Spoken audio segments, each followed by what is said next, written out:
seldom do you ever have an opportunity to correct her. But the women's panel was put together by women, so not by men. So I just wanted to make that clear. The title of this is Women on the Front Lines of Systemic Change. And if there's ever a woman on the front lines of systemic change, it's Hunter Lovins. And I've known Hunter for 35 years, I think. And her book in 1981 is one of the things that really made it clear for me what was climate change, what it was about. And that's where I started to transition. I was working as a resource policy analyst for the Wilderness Society, and I started to transition my own thinking around climate change and affecting the genetic archives of the planet as well as humanity. So I really appreciate her vision and Amory's vision in the work that they have done over the years. So I want to set the context for a moment about systemic change and also about women who we have been fighting against the status quo and for systemic change for a very, very long time.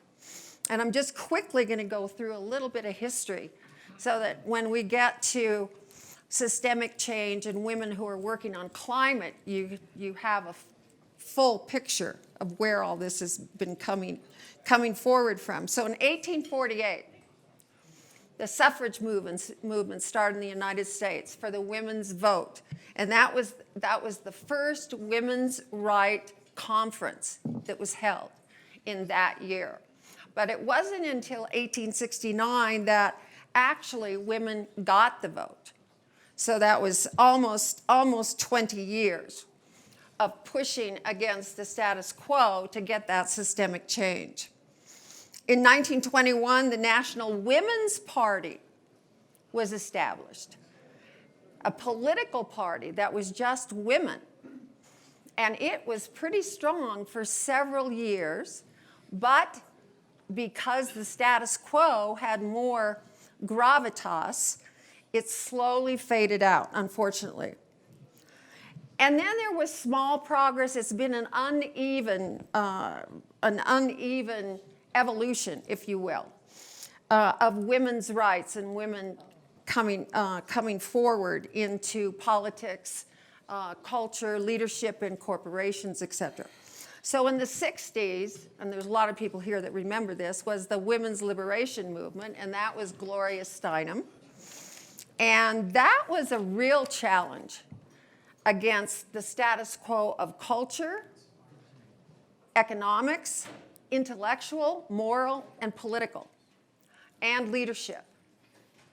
And Gloria now is 85. I just saw her a couple months ago.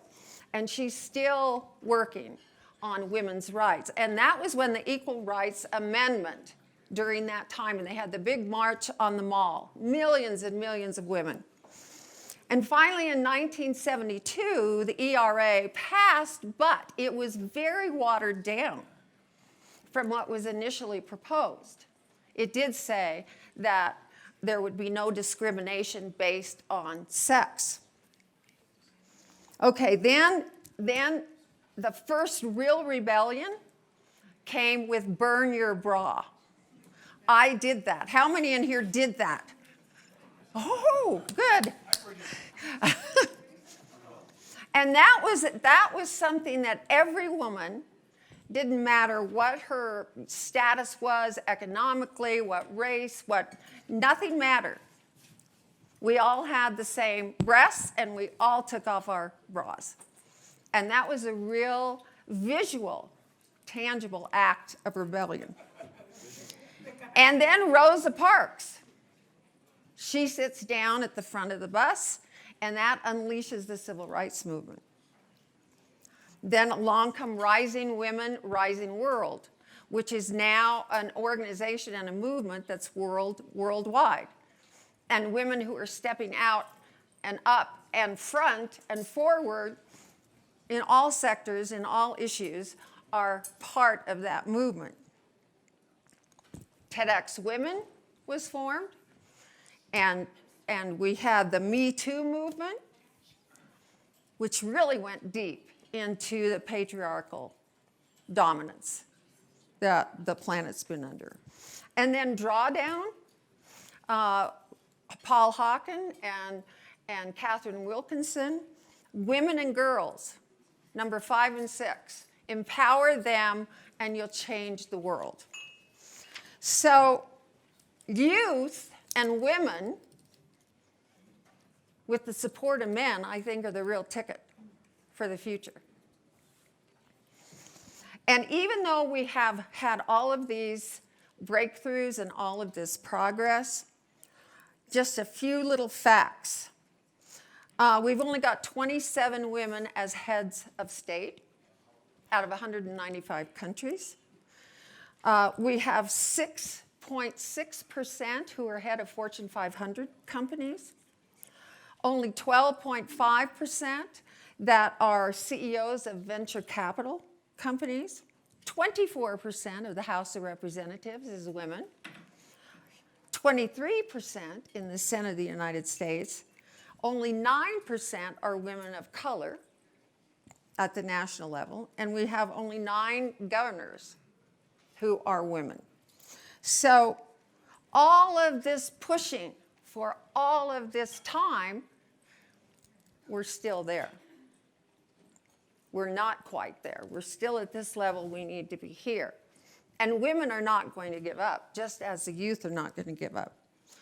So one other little piece of information that's really interesting, which I found today, is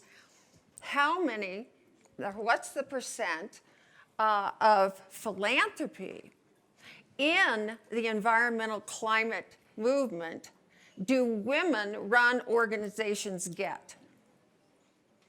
It's really small. It's 0.06%. So what we're up against now is Ann Osprey, who is the founder and president of the Women's Earth and Climate Action Network. What we're up against now is climate change. And there are women on the front lines of climate change which are looking at what is the theory of change as related to women in that movement, and how are they engaging in that arena, as well as in your organization. Thank you so much, Sally, and it's great to be here at AREDAY. Given the limited amount of time, I'm just going to highlight a few things. One of the things that is the most untold stories about climate change is the fact of, due to unequal gender norms, women all over the world in the developed and undeveloped countries are impacted first and worst by climate change, and yet they're central to solutions. And the statistics show everywhere that if you don't involve women in climate solutions, they don't work. And we don't have time to go into that because there's some specific things I want to talk about today. But I would suggest, if you're interested, you could go to our website at wecaninternational.org.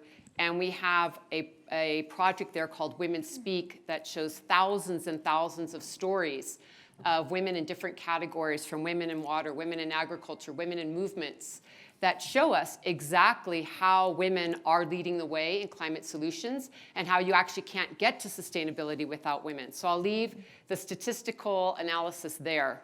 What I want to get into today is the fact of a short-term and long-term approach that women are looking at. And I think that's really important, is the holistic view that women are bringing in terms of their theory of change to climate, the climate crisis. Because we've been at this for a really long time, a long, long time, women being on the front lines. And now it's time for us to be on the forefront. And we are allying with the youth, and we have been for a long time. These are our children. And one of the things that you'll also notice with Greta Thunberg and many of the other youth movements, you'll notice that there are a lot of young girls and young women leading it, and there's no mistake as to why.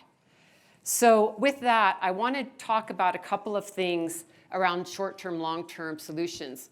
We are in a crisis. We're in an emergency. I don't think anyone in this room needs to be convinced of that. And so in our organization, a lot of the women's networks, we're very aware of the fact of what we're doing on the front lines. As an example, I have been arrested. I've been arrested in relationship to Standing Rock. I've been arrested in relationship to fighting pipelines on the Keystone XL. I believe in direct action. We organize direct actions. We will be allying with the youth on September 20th, organizing Women for Climate Justice contingents nationally and internationally, so we stand with the youth. That is a big component of what we do, is movement building. We work in tree planting. We work in all kinds of areas around Women for Forest, globally on the front lines of the Amazon rainforest with indigenous peoples. I could go on on the solution aspect and the fact of how important these new technologies are. The thing I want to say, though, is if we don't have a paradigm shift, it's not going to work. No matter how many solar panels we have, how much hydropower we have, how much wind power we have, to kind of echo also what David Orr was saying, if we don't actually change our thinking, we're going to continue along the lines that we have been in terms of an extractive economy and exploitation.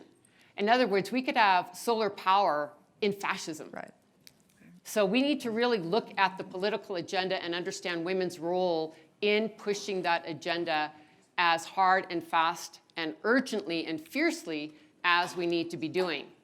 So this is a really key component to understand a deep analysis while also working on the front lines. And everything that we do at WeCan, we try to combine a long-term and short-term view, so we're getting at the paradigm shift.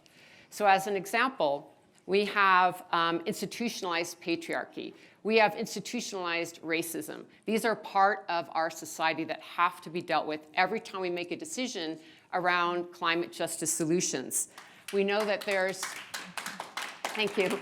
We know that there is a link between violence against the earth and violence against women. It's deep, it's cultural, and it's something that has to shift. And there's no mistake in the current administration. If you look at the attack on women and all these young women who are in office and the attack on the environment, it is at the same level of violence.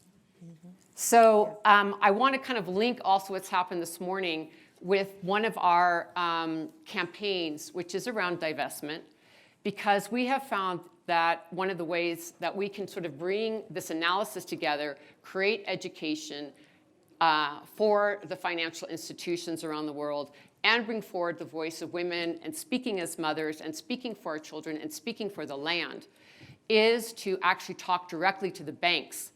And not only have divestment in the sense that we've been talking about today, which is very important in terms of the universities, the churches, and their investments, but actually going to the financial institutions themselves and giving them a different view. And with that in mind, I'm going to show you a short video and then have a quick comment afterwards. If you go ahead and play the video, thanks.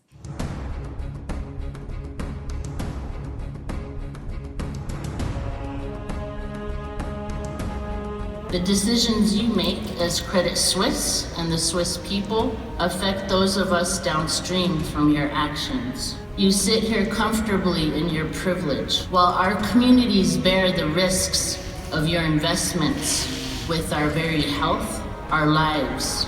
We face a future without clean water as you reap your dividends and returns. What do you as Swiss people hold sacred? To us, water is life, to all of us. I request that you directly answer my questions now.